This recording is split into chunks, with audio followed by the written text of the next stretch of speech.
We are 800 miles into our 2,000-mile offshore passage from Seychelles to South Africa. After a mix of rough weather and time spent becalmed and drifting, we have pulled in to wait for the next good weather window in a country that we know very little about. In fact, when we arrived, we didn't even know if we'd be allowed to go ashore here. Well, mate, it's not like I expected. In fact, I don't think it's like any country we've ever been to. It's more like two countries in one. It's France.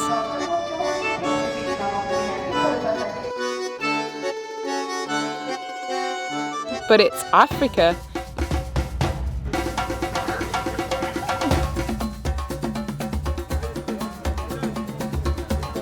Join us as we explore this amazing and little-known part of France in the Indian Ocean, home to lemurs, baobab trees and a French-African cultural mix, all encompassed by the third largest lagoon in the world. A great place to pause and recover before we sail on down the Mozambique Channel. We are Matt and Amy. We left England in 2016 on a mission to sail around the world.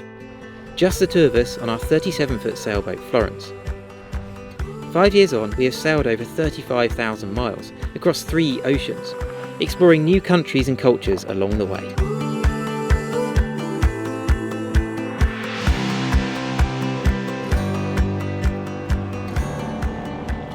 Mayotte counted our 6 days at sea towards our quarantine period.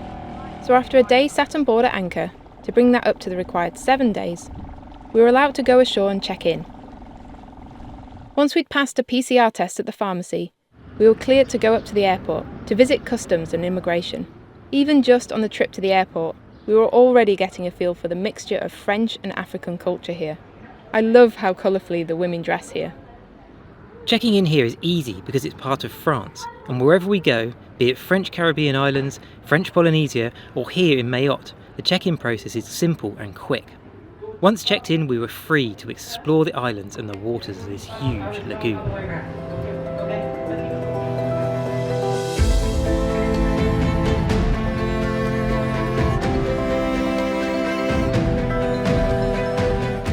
This is in fact the third largest lagoon in the world, only beaten by New Caledonia and the Great Barrier Reef, both of which we have sailed Florence through over the last 5 years. Much of the lagoon is designated as a nature reserve. The National Park authorities have put in a number of mooring buoys, which are free for us to use for 24 hours at a time. Although we're really disappointed not to have been able to go to Madagascar, there's a few things that we were hoping to see there that are actually here on Mayotte. And one of those is the lemurs. We've been really excited to try and find some. And this island we're just going to here in the lagoon is supposed to be a nature reserve. So we're going to go and have a look and see if we can find some. The fact that there are free mooring buoys available here gives us a chance to have a bit of fun and test our sailing skills. The challenge is to pick up a mooring without using the engine, and I love sailing between moorings without the noise of the engine. Here we only have the genoa up, which is actually more difficult than doing this with the mainsail. With the mainsail we can back it to slow us down, but with the genoa we have to judge our approach speed and furl the genoa away when we have just enough momentum to reach the buoy, but not too much that will take us past and pull the mooring line out of Amy's hands. I'll be honest with you, I mucked up the first attempt, so we had to unfurl the genoa and go around for a second try.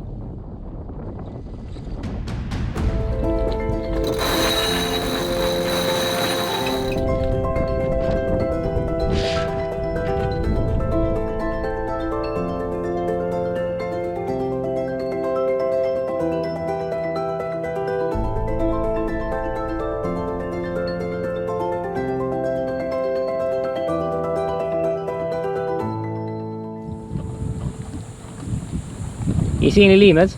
No. No. No, it doesn't look like it's going to be very easy to walk ashore either. I guess we could maybe go round the shoreline. I can hear something. There are over 100 species of lemur that originate on the nearby island of Madagascar, but the common brown lemur is the only one found in Mayotte. Lemurs are believed to be the world's oldest living primates and are one of the few mammals who have a female-dominant society. We are very excited about finding them. It doesn't look like we can get very far up the cliff, so we're going to try and see if we can scramble round the headland, and our friends on Sagarani have just picked up one of the moorings around the corner, so hopefully we'll get to catch up with them. I think looking for lemurs is about the most touristy thing that you can do here in Mayotte, because the locals see them as vermin. They steal all of their fruit from the trees, so I still really hope we find one. It's a very dry and rocky island. If there are any lemurs here, I imagine that they will appreciate the bananas that we've got in our rucksack, because it doesn't look like there's any fruit here.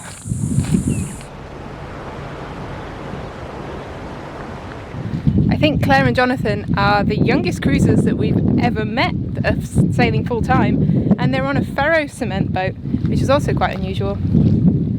So we're all just chilling out, having a chat, giving up on lemurs. And they're starting to appear.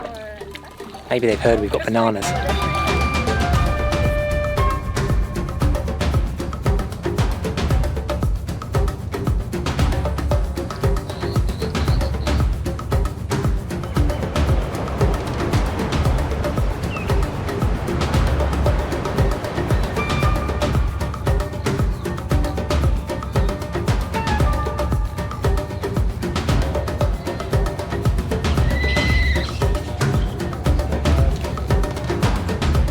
Although it's great to view them from afar, it isn't quite the close-up experience that we'd hoped for.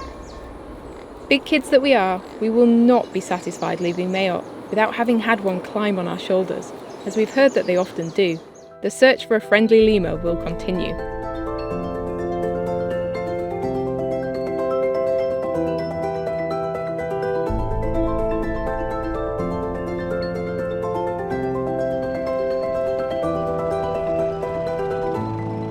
Although Mayotte is not typically a tourist destination, or a place that many cruising yachts usually stop on their route to South Africa, it has a big local sailing community, mostly based on petite terre.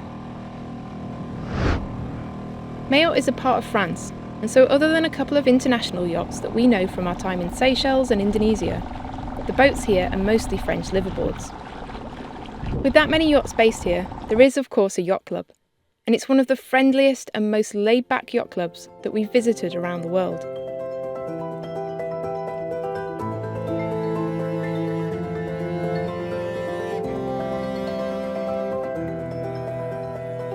Really feels like we're back within the cruising community now we've reached here in Mayotte.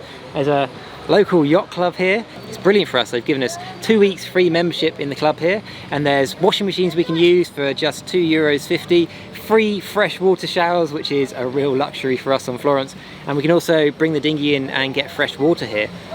And not to mention free Wi-Fi, and we can sit here with our laptops and edit videos in comfort. And it's a real focal point for everybody, all the cruisers to meet and all the local sailors to meet in the evenings and get together. And it's just fantastic meeting up and chatting with everybody.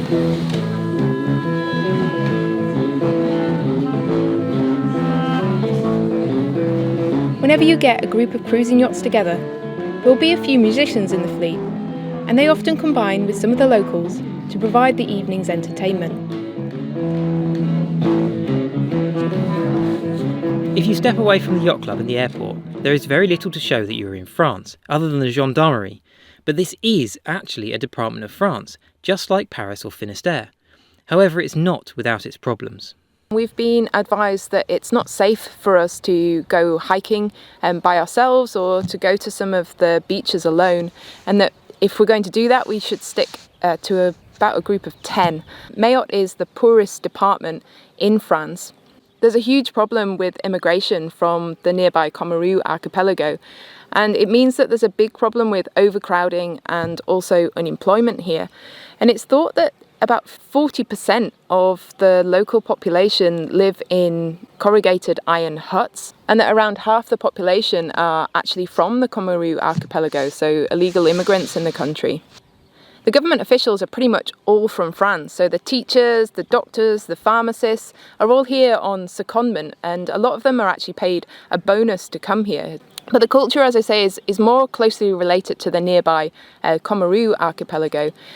It's a majority Muslim population, but it's much more relaxed in terms of what people wear and rules for alcohol than other places that we've been. As well as a colourful headscarf, the women are often seen wearing a sandalwood mask like this, which is used as a sunblock and a beauty treatment. Just like everywhere else in the world that we've been, we found people to actually be very kind and hospitable, and we haven't had any problems so far.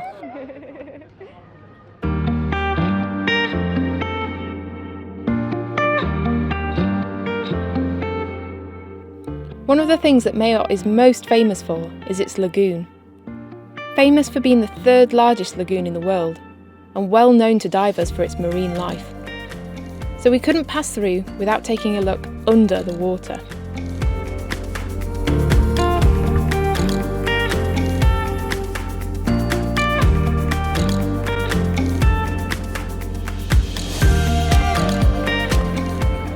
We are diving the famous S-Pass, a narrow sandy bottom channel through the reef between the lagoon and the open ocean.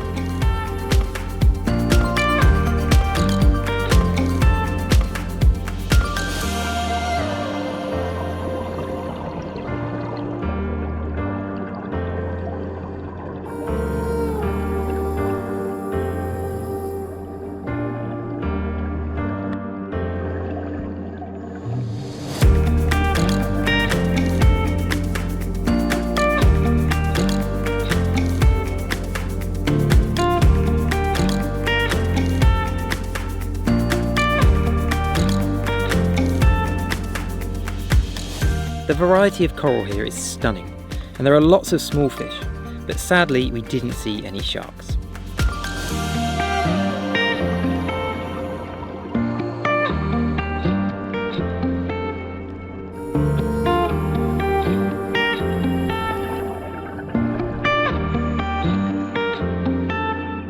One of the ways in which cruising has changed us is how open we now are to meeting new people and saying yes to opportunities that arise. On the way back from the dive, we got chatting with Patrick, and on hearing of our mission to find a friendly lemur, he offered to take us to a safe beach in the south of the main island, where lemurs are known to hang out.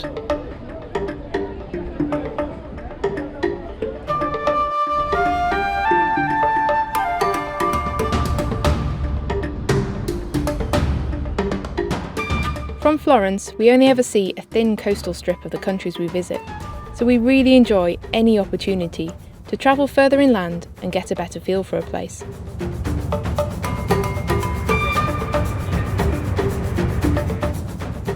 Again, we were struck by how, despite being in France, once you leave the town, Mayotte has a much more African feel to it.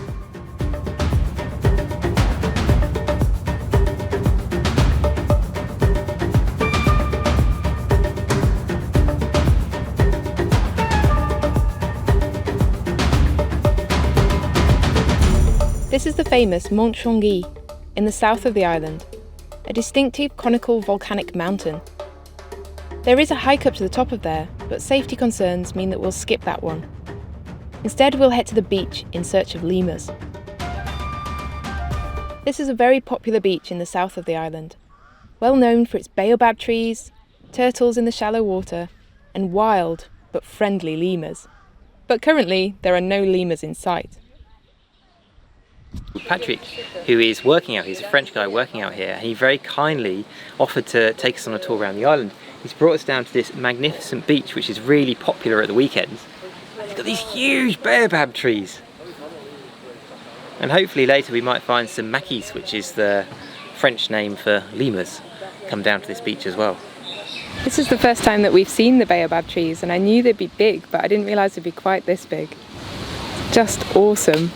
Such a symbol of Africa for me. So happy to be able to see them.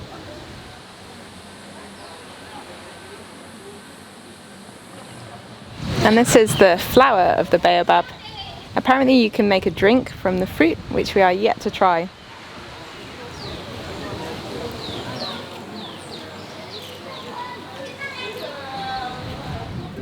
Patrick and Matt have gone for a snorkel to see if they can find the turtles, because apparently there are lots of both green and hawksbill turtles in this bay, but I'm just going to stay with the stuff and then we'll swap over a bit later. But that's alright, because I'm sat in the shade of a baobab tree.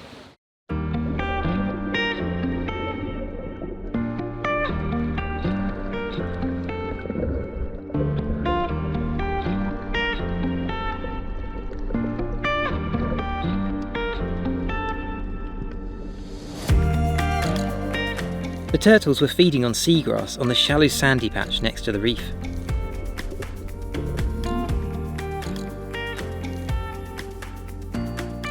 This turtle had a big remora fish on his belly, making him look like he had an extra tail.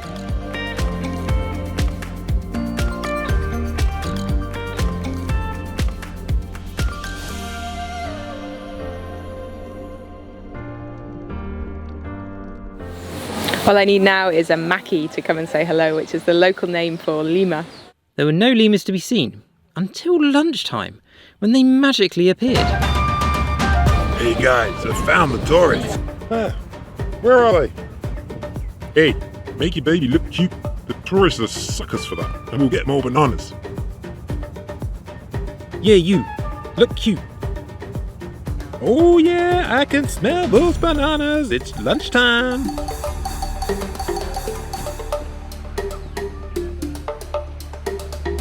Show me the bananas. Show me the bananas. Come on, come on, come on, give me the banana. Come on, what are you looking at? Give me the banana. Yes!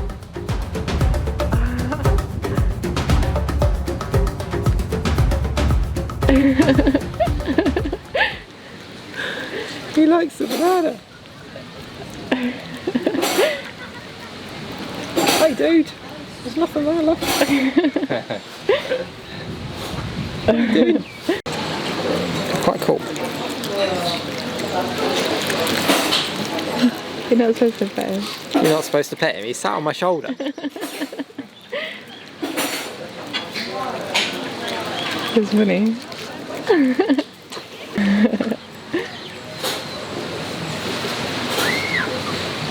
He'll jump on your shoulder if you like. There you go. What do you mean he's gentle?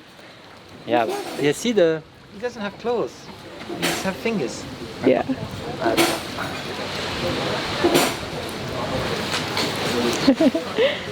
J'espère qu'il n'y a pas des puces, hein. Attends. Tiens. Oh là là, c'est la fête, hein. C'est la fête.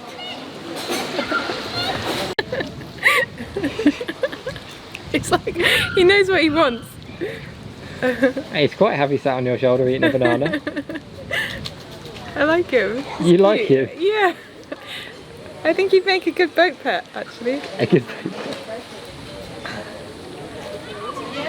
That ticks of another box for Mayotte. Having a lemur sat on my shoulder eating a banana.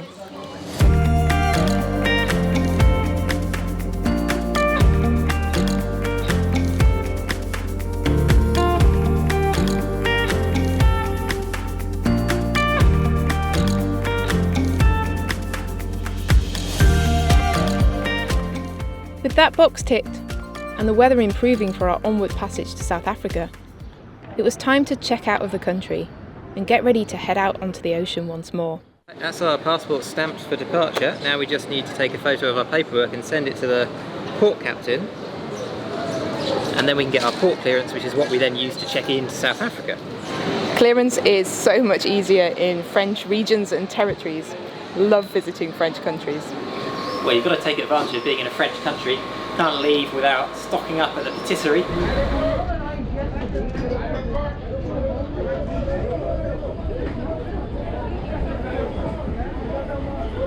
Is that enough film? Can I eat it now?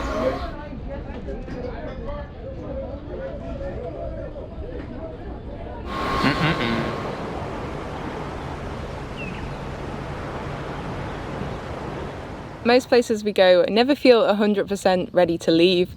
I always feel like there's more that we could see and more that we could experience in a place, and Mayotte is no different to that. It's not somewhere that we expected to come or even knew anything about before we arrived here. The nature, the baobab trees, the lemurs, the nature in the lagoon are just stunning here, especially on such a beautifully calm day. It does seem a bit of a shame to be leaving this place.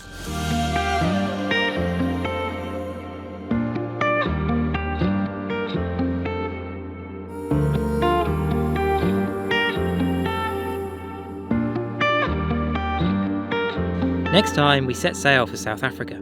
To South Africa! Planning this passage from Mayotte to South Africa has been tough. We have to sail 1,250 miles through the notorious Mozambique Channel, with limited places to stop. With the volatile weather conditions on this route, the question is, will we be able to get through without stopping, or will we have to anchor somewhere on these inhospitable coastlines to shelter from bad weather? We actually have no idea how long this passage is going to take. It could be 2 weeks, it could be a month. If you enjoyed this, please subscribe and click the bell to get a notification when the next video is released. And let us know what you think of the video. We love reading all your comments. And then it will leap onto your camera. I don't think so. I like it when they stick their tongues out. Okay.